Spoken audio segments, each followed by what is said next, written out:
이 시간 함께 나누실 하나님의 말씀은 에베소서 4장 13절에서 16절 말씀입니다.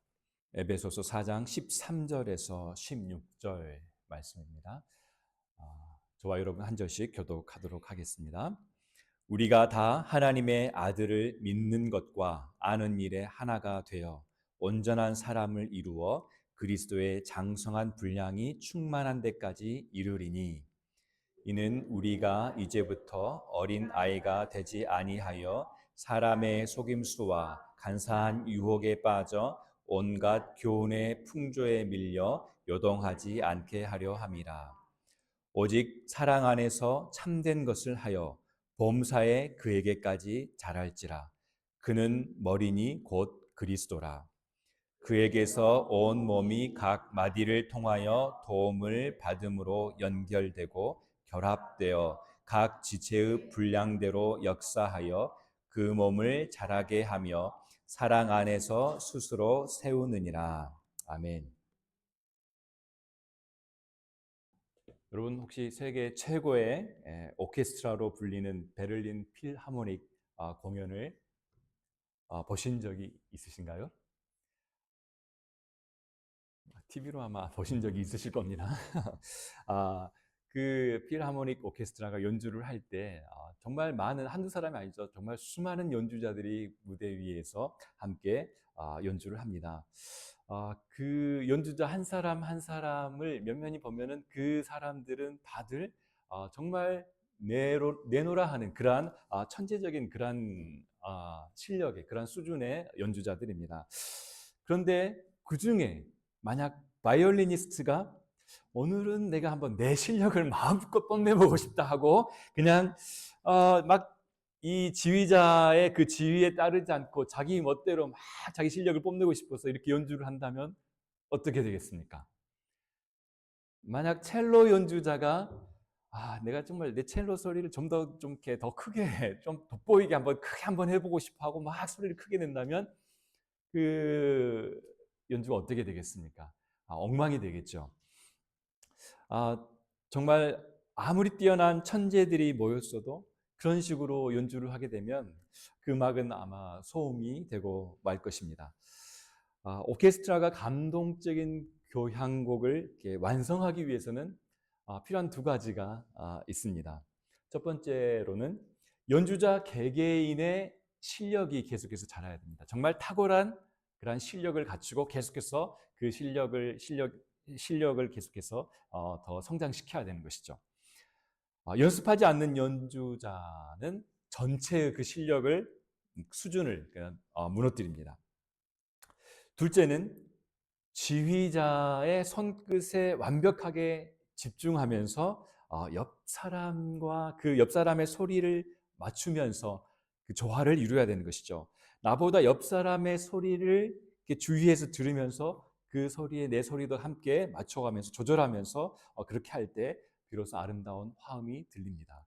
우리 시원성가대 찬양 너무나 멋지게 아름답게 하나님 앞에 올려드리는데 만약에 내 목소리 오늘 좀 내가 상태가 괜찮은데 내 목소리를 한번 뽐내고 싶다라고 이 지휘자 무시하고 그냥 혼자 그냥 나간다면 다른 사람들 소리 듣지 않고 그냥 혼자서 이렇게 한다면 엉망이 되겠죠.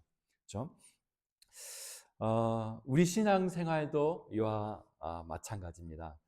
하나님께서는 우리를 독주자로 부르지 않으시고 그리스도의 몸이라는 정말 거대한 오케스트라로 우리를 부르셨습니다. 지난주 우리가 기억나시나요? 말씀 예수님을 닮아감 첫 번째. 예. 예수님을 닮기로 예정된 하나님의 형상. 하나님께서 작품 활동을 하시는데 우리를 창세 전부터 이미 예수 그리스도의 형상으로 우리를 예수 그리스도 안에서 그러한 존재로 우리를 빚으시려고 디자인하셨다라는 것을 우리가 배웠습니다. 어, 지난주에도 말씀드렸듯이 우리가 나아가는 그 신앙의 여정은 나 혼자 거룩해지는 홀로 서기가 아닙니다. 그렇죠? 옆에 지체들을 함께 두시고 그 지체들과 함께 신앙의 여정을 걸어가면서 서로 깎고 서로 다듬어지면서 함께 성장해 나간다라고 함께 예수님을 닮아가는 그런 모습이 되어진다라고 이야기했습니다. 내가 주님을 닮아 자라가는 동시에 옆에 지체들과 사랑으로 연결되어서 우리 인생의 지휘자이신 예수 그리스도의 충만함에 함께 이르는 것, 이것이 중요합니다. 이를 위해서 오늘 본문에서 바울은 먼저 우리가 도달해야 할 성장의 목표점을 명확하게 제시합니다. 첫 번째, 성장의 목표.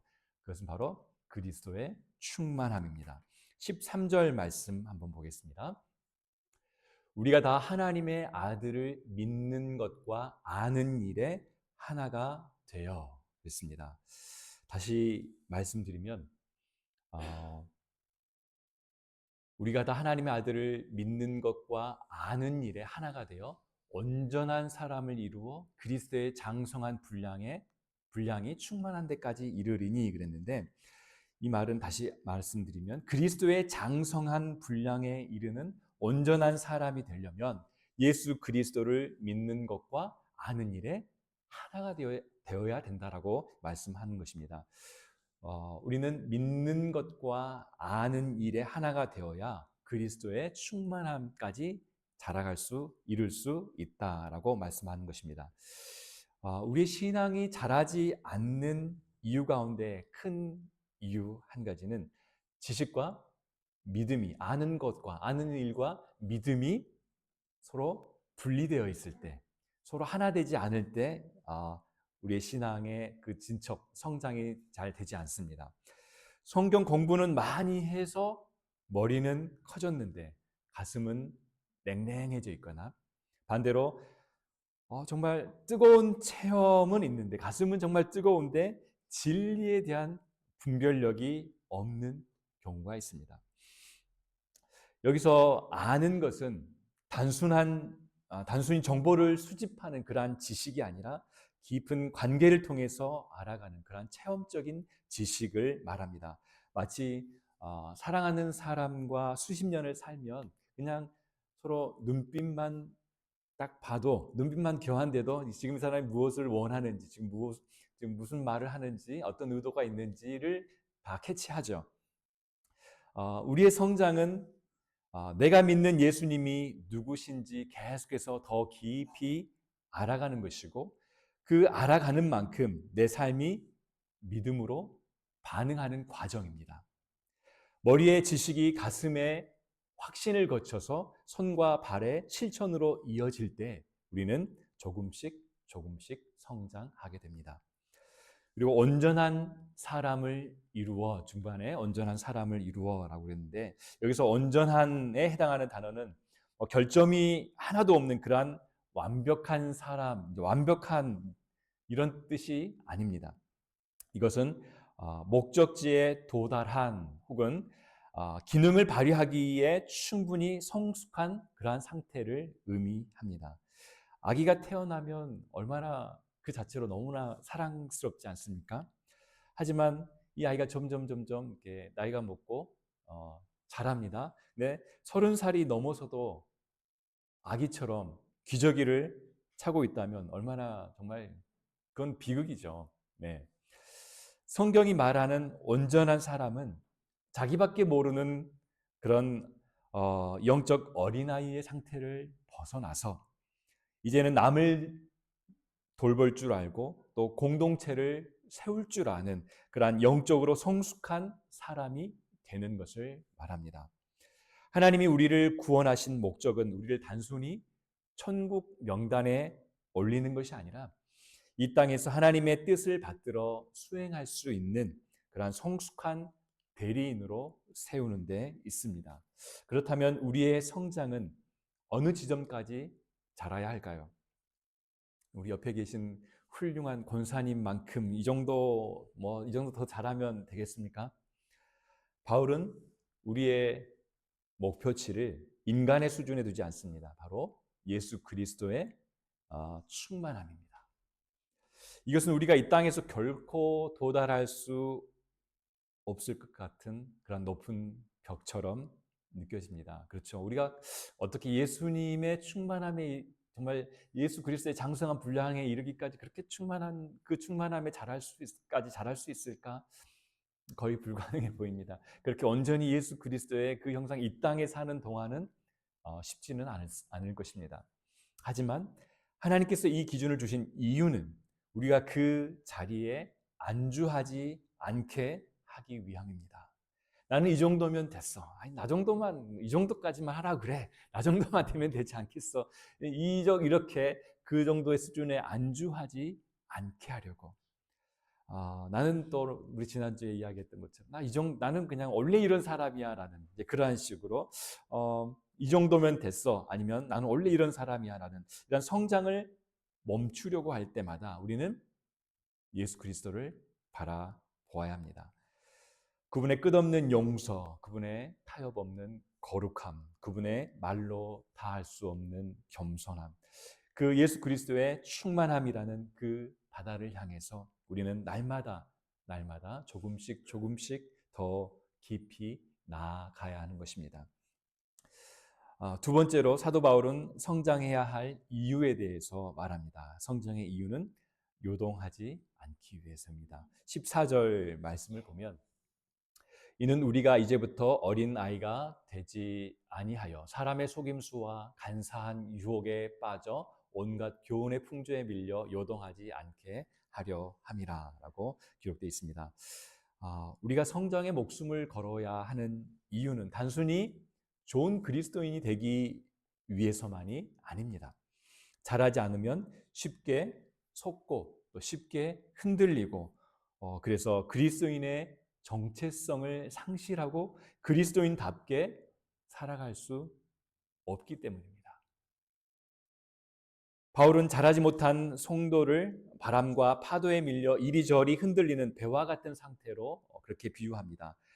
마치 감정에 민감하고 환경에 취약한 어린아이와 같은 성도는 어떻습니까?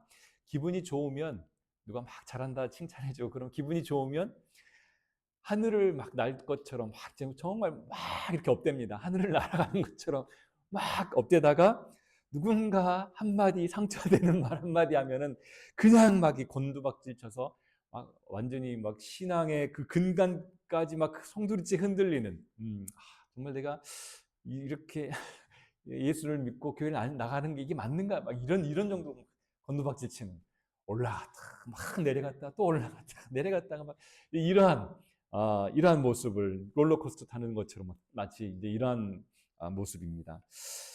성숙이란 환경이라는 그러한 파도에 내 인생을 맡기는 것이 아니라 진리의 터 위에 닷을 견고히 내리는 것입니다. 우리가 자라야 하는 이유는 어떤 폭풍이 불어와도 내가 가진 그 믿음이 흔들리지 않고 내 자리를 지키는 그 견고함을 갖추기 위해서입니다. 흔들리는 세상 속에서 흔들리지 않는 인생이 되기 위해서 우리는 영적으로 반드시 성장해야 합니다. 사람의 속임수와 간사한 유혹 그리고 온갖 교훈의 풍조라는 이런 말들이 나오는데 여기서 속임수라는 이 단어는 원래 주사위라는 이 단어입니다. 근데 이 주사위라는 이 단어에서 유래된 이 속임수라는 말은 상대방 옛날 이때 당시에 상대방을 속여서 판돈을 따내려고 하는 그런 사기 도박, 주사위를 던져가지고 그냥 이런 사기 도박 이런 것을 의미합니다. 세상은 마치 이런 것처럼 우리가 자라지 못하도록 우리가 성숙하고 성장하지 못하도록 끊임없이 가짜 복음을 제시합니다. 적당히 해도 돼. 적당히 믿어도 돼. 굳이 꼭 그렇게 유별나게 그렇게 믿어야 되냐? 그렇게까지 할 필요 없잖아. 적당히 해, 적당히. 적당히 믿어도 돼. 성공이 최고야. 물질이 최고야. 성공이 바로 하나님께서 주시는 축복이야. 물질 만능주의, 성공 지상주의 이런 것들이 교회의 복음에 섞여 들어와서 이제 그런 가짜 복음, 그런 소리를 냅니다. 너만 생각해. 다른 사람 신경 쓰지 마. 너만 생각해. 너 자신을 사랑하는 것이 제일 중요해. 이런 그럴듯한 말로 우리를 계속해서 유혹합니다. 우리가 잘하지 않으면 이러한 속임수에 판판이 당하고 또 이러한 허망한 유혹에 대책 없이 무너지고 또 타락한 그러한 세상 풍조에 휩쓸려 다닙니다. 이리 밀려가고 저리 밀려가고 그렇게 휩쓸리게 됩니다. 이 험한 세상에서 나를 지키고 가족과 공동체를 지키기 위해 우리는 반드시 영적인 실력을 갖춰야 합니다. 그리고 그 영적 실력은 지능의 문제가 아니라 성숙의 문제입니다. 마귀가 가장 좋아하는 사냥감이 어떠한 대상이겠습니까? 자라지 않은 그런 미숙한 그러한 성도입니다. 몸집은 커졌는데 분별력은 여전히 어린 아이에 머물러 있는 그러한 성도. 그러한 성도는 사기꾼, 마귀의 쉬운 사냥감이 되는 것이죠. 우리는 속지 않기 위해, 요동치 않기 위해, 영적 실력으로 견고히 서기 위해 계속해서 영적 성장에 대한 갈망을 가지고 자라가야 할 것입니다. 세 번째로 사도 바울은 성장의 동력에 대해서 말합니다. 사랑 안에서 진리를 살아내는 것. 이것이 바로 우리가 성장할 수 있는 그러한 힘의 근원이 되는 것입니다. 우리가 자라야 할 목표와 이유를 알았다면 이제 어떻게 자랄 것인가에 대해서 15절 말씀은 그 해답을 아주 명확하게 제시합니다. 오직 사랑 안에서 참된 것을 하여 범사에 그에게까지 자랄지라. 그는 머리니 곧 그리스도라. 오직 사랑 안에서 참된 것을 하라라고 말합니다. 참된 것을 하여라고 이렇게 번역되는데 우리 이전 개역 개정 성경은 참된 것을 하여라고 이렇게 번역을 했는데 이전 성경 개역 한글 성경에서는 사랑 안에서 참된 것을 말하여라고 그렇게 번역을 했습니다. 근데 원어에서 보면은 이렇게 참된 것을 말하라, 참된 것을 행하라라는 것보다 좀 더 훨씬 더 역동적인 그러한 의미를 가지고 있습니다. 담고 있습니다. 단순히 뭐 거짓말을 하지 않고 참된 것을 말하는 이런 수준을 넘어서서 진리를 말하고 진리를 행하고 진리를 따라 살아가는, 진리에 계속해서 머물고 진리 안에 거하고 계속해서 그 진리를 유지하고 진리를 따라 살아가는 그러한 삶을 살아가라라고 그러한 의미를 담고 있습니다. 성장은 성경 지식을 머리에 쌓는 것을 의미하지 않습니다. 내가 배운 진리를 내 삶의 언어와 행동으로 살아내는 과정이 바로 성장입니다. 원수를 사랑하라라는 그 진리를 배웠다면 그냥 머리에만 담아두는 것이 아니라 오늘 나에게 만약 누군가가 나에게 정말 무례하게 굴었다면 그 무례하게 대한 그 사람에게 똑같이 갚아주는 것이 아니라 그대로 그냥 무례하게 그냥 눈에는 눈, 얘는 이 이렇게 하면서 그대로 하는 것이 아니라 어떻게 합니까? 네 원수를 사랑하라. 우리 집안에 원수들 많이 있잖아요.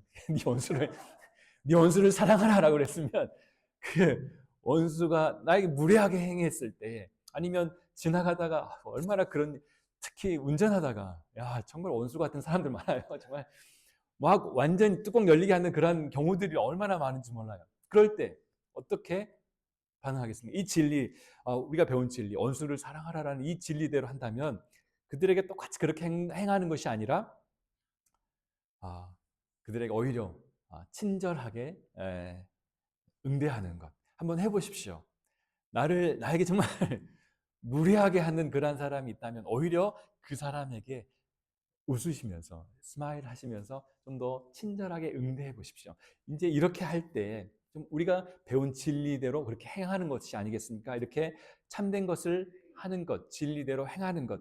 이제 우리가 그럴 때에 그 순간 우리의 영혼이 조금이라도 한 뼘이라도 자라게 되는 것입니다. 바울은 참된 것을 하라라고 말하면서 오직 사랑 안에서 하라고 권면합니다. 성장은 사랑과 진리라는 두 바퀴가 동시에 굴러갈 때만 성장이 일어납니다. 이 둘 중 하나라도 결핍된다면 성장은 기형적으로 변하게 됩니다. 사랑 없는 진리 한번 생각해 보십시오.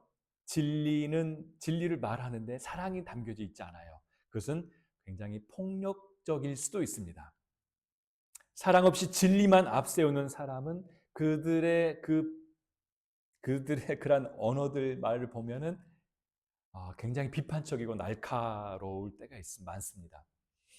옳은 말을 하지만 다른 사람들의 마음을 핥히고 공동체에 상처를 주는 경우가 들어 있습니다. 사랑 없이 진리만 말한다면. 또 반대로 진리 없는 사랑은 타협적일 수 있습니다. 그냥 좋은 게 좋은 것이다라는 그 사랑하는 마음은 충만한데 진리가 그 안에 담겨 있지 않다면, 어, 진리가 없는 그 사랑은 언뜻 보기에 선해 보이죠. 근데 선한 것 같지만 그 안에 그 선함 안에 힘이 없는 것이죠. 상대가 잘못된 길로 가더라도 그냥 그대로 방치할 때가 많습니다. 그 안에 사랑은 있지만 진리가 담겨져 있지 않으면 그것을 바로 잡으려고 하지를 않습니다. 관계가 상할까봐, 관계가 깨질까봐 그를 진리로 권면해 주지 않는 것이죠. 그냥 그대로 내버려 두는 것입니다. 우리는 사랑의 태도를 견지하되 그 안에 진리의 내용을 담아야 합니다. 누군가에게 권면의 말을 해야 할 때가 있다면 그를 진심으로 아끼는 그 사랑의 마음으로 진리의 말씀으로 권면하시기 바랍니다. 그렇게 할 때 우리는 조금 더 그리스도를 닮은 모습으로 나타나게 될 것입니다. 그리고 중반에 보면 범사에 다음 슬라이드 보시면 범사에 그에게까지 자랄지라라고 그랬습니다. 성경은 우리가 어디까지 자라야 하는 그 범위를 명확하게 말해줍니다. 범사, 모든 일에 있어서 그에게까지 자라야 된다라고 말하고 있습니다. 우리가 예수 그리스도를 닮은 모습, 성숙한 모습으로 우리가 예배를 드리고 찬양을 하고 또 말씀을 묵상하고 기도하고 이러한 모든 영역에서 성장하는 것 정말 매우 엄청나게 중요합니다. 그러나 진짜 성장은 우리 일상의 사소함에서 판가름 납니다.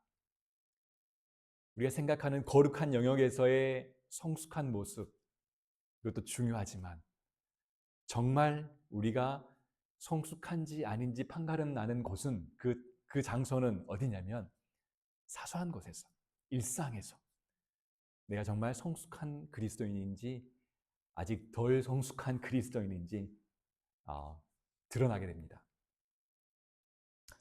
화가 치밀어 오를 때 내 감정을 예수님의 통치 아래 두려고 하십니까? 쉽지 않죠. 쉽지 않습니다. 누군가를 험담하고 싶을 때에 예수님을 의식하면서 내 이 입술을 예수님께서 말씀하시듯이 그렇게 말하려고 하십니까?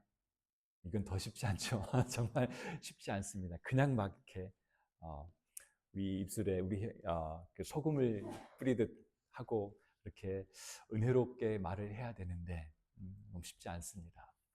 그러나 이러한 작은 영역에서 우리는 더 성숙해야 되고 성장해야 하는 것입니다. 이처럼 모든 일, 범사에 머리이신 예수님과 연결되어서 그분의 지시를 받는 것, 그것이 바로 그에게까지 자라는 성숙의 비결입니다. 신앙의 실력은 성경 퀴즈 대회에서 증명되는 것이 아닙니다. 성경 퀴즈 대회에서 내가 막 잘하고 잘 맞추고 1등 했다고 그 사람이 신앙이 실력이 있다라고 말하지 않습니다. 사랑의 현장에서 그 신앙의 실력은 증명됩니다. 사랑과 진리를 행하는 그 지점이 바로 우리의 영적인 키가 자라나는 지점입니다. 사랑과 진리로 무장하여 모든 일에 예수님을 닮아가는 우리 모두가 되시기를 바랍니다. 네 번째로 그리스도의 충만함에 이르는 성장은 결코 홀로 이뤄낼 수 없는 공동체적인 신비입니다. 성장의 신비는 공동체적인 그래서 지체의 거룩한 연결로 이루어지는 것이 바로 사도 바울이 말하는 그런 그리스도의 장성한 분량에 이르기까지 그 그리스도의 충만함에까지 자라는 그러한 성장의 신비입니다. 우리는 흔히 신앙의 성장을 개인의 성적표처럼 그렇게 생각할 때가 있습니다. 내가 기도를 얼마나 했나, 내가 성경 말씀을 얼마나 많이 읽었나, 이런 것들을 가지고 내가 얼마나 신앙이 성장했나, 성숙했나라고 그렇게 생각할 때가 있습니다. 하지만 바울은 성장에 대해서 이야기를 하면서 말하면서 그런 것이 아니라 몸과 마디와 연결이라는 이 단어를 지금 사용하고 있습니다. 16절 상반절에 보면 그에게서 온몸이 각 마디를 통하여 도움을 받음으로 연결되고 결합되어.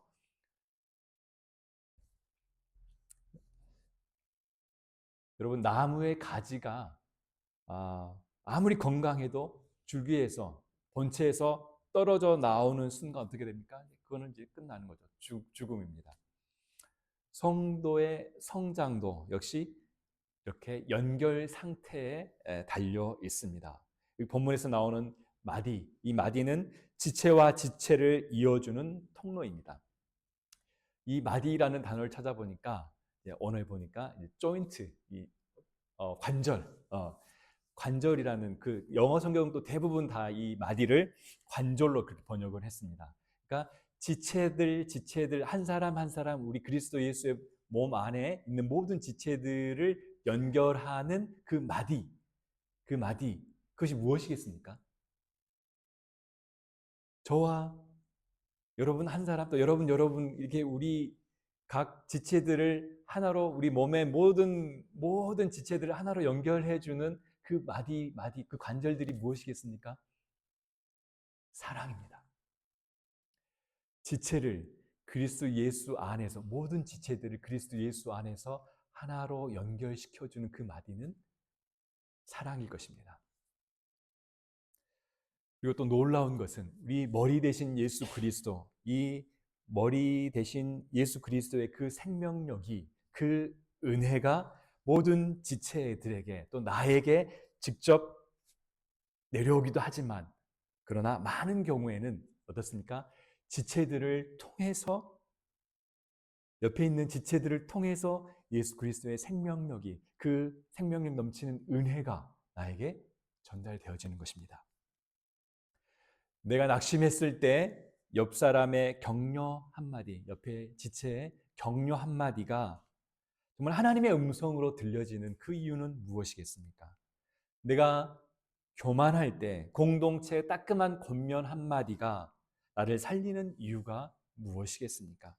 하나님께서 우리가 서로가 서로에게 은혜의 통로가 되게 하셨기 때문입니다. 옆 사람과 단절된 채 혼자 성장할 수 있다라고 생각하는 그것은 성경적이지 않고 큰 착각입니다. 예수 그리스도의 사랑 안에서 다른 지체들과 함께 연결되어 있을 때에 우리는 더 잘 자랄 수 있다는 그 사실을 꼭 기억하시기 바랍니다. 16절 중반절에 보면 각 지체의 분량대로 역사하여라고 기록되어 있습니다. 우리 몸에는 눈도 있고 코도 있고 귀도 있고 손도 있고 발도 있습니다.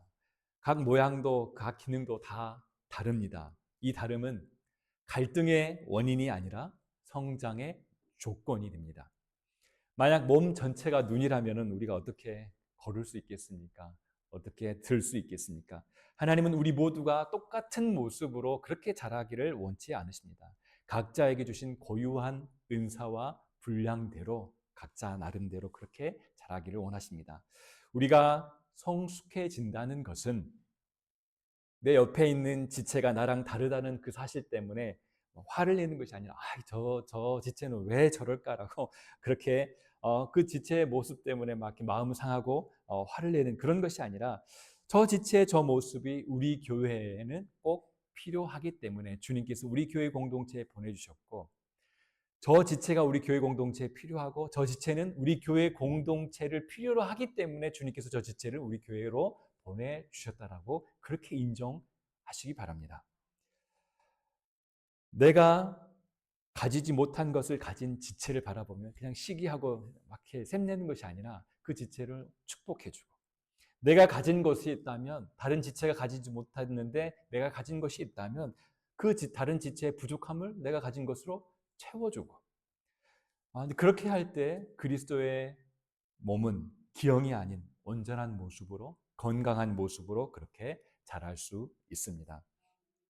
16절의 마지막 부분을 보면 사랑 안에서 스스로 세우느니라.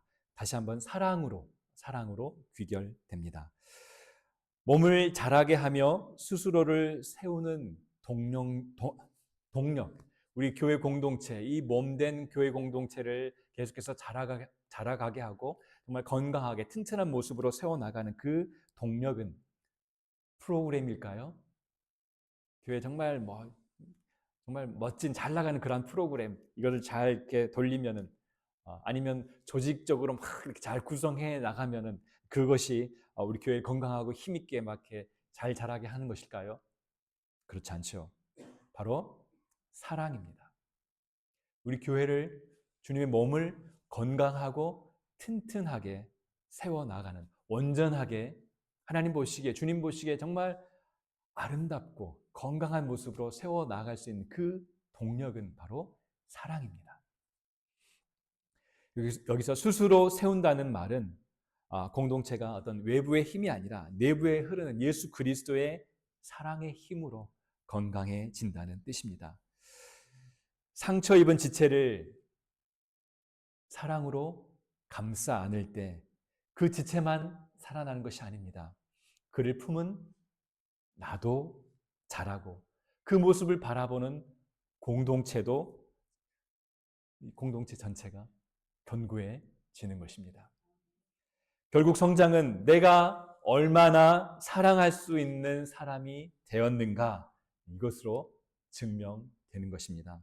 사랑으로 단단히 결속된 공동체는 세상의 그 어떤 풍조에도 흔들리지 않을 것이고, 머리이신 예수님께서 꿈꾸시는 바로 그 영광스러운 교회 공동체의 그러한 모습을 이 땅에 드러낼 수 있을 것입니다.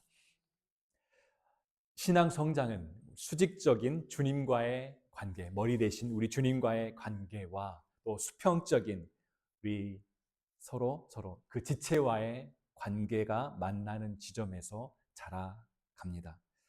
옆 사람의 손을 잡는 것이 곧 주님의 옷자락을 잡는 것입니다. 우리가 서로를 향해서 마음을 열고 사랑의 마디로 튼튼하게, 각자 한 사람 한 사람 모든 지체들이 사랑이라는 그 마디로 튼튼하게 연결될 때 우리 교회는 세상을 치유하는 그리스도의 강력한 몸으로 일어서게 될 것입니다. 사랑하는 여러분, 오늘 우리는 그리스도인이 왜 자라야 하는가, 그리고 어떻게 자랄 수 있는가를 함께 나누었습니다. 생명은 자라야 합니다. 자라지 않는다면 그것은 뭔가 문제가 있는 것이죠. 병든 것입니다. 하나님은 우리의 신앙이 정체되어서 화석처럼 그렇게 딱딱하게 굳어버리는 것을 원치 않으십니다. 우리를 향한 하나님의 비전은 예수님을 닮아가는 것이고 그리스도의 충만함에 이르기까지 성장하는 것입니다. 성장은 홀로가 아니라 함께 하는 것입니다. 오케스트라 단원이 옆 사람의 소리에 귀를 기울일 때 비로소 완벽한 화음이 완성되듯이 우리의 영적인 키는 옆 사람의 손을 잡을 때 자라가게 됩니다. 홀로 거룩해지려 하는 것에는 분명한 한계가 있습니다. 사랑 안에서 함께 연결되어 자라가시기 바랍니다. 성장은 말이 아니라 삶으로 증명됩니다.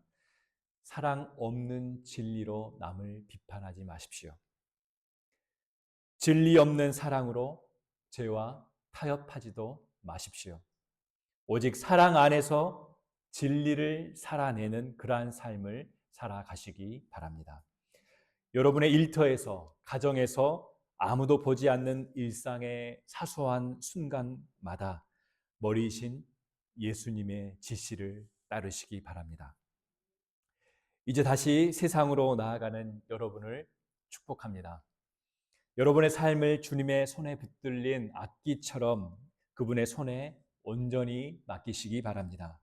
옆에 있는 지체들과 사랑으로 단단히 연결되시기 바랍니다. 그래서 우리 교회가 우리의 삶이 머리 대신 예수 그리스도의 영광을 연주하는 아름다운 교향곡이 되기를 주 예수 그리스도의 이름으로 간절히 축원드립니다. 아멘. 우리 시간 오늘 주신 말씀 붙들고 함께 기도하며 나아가겠습니다.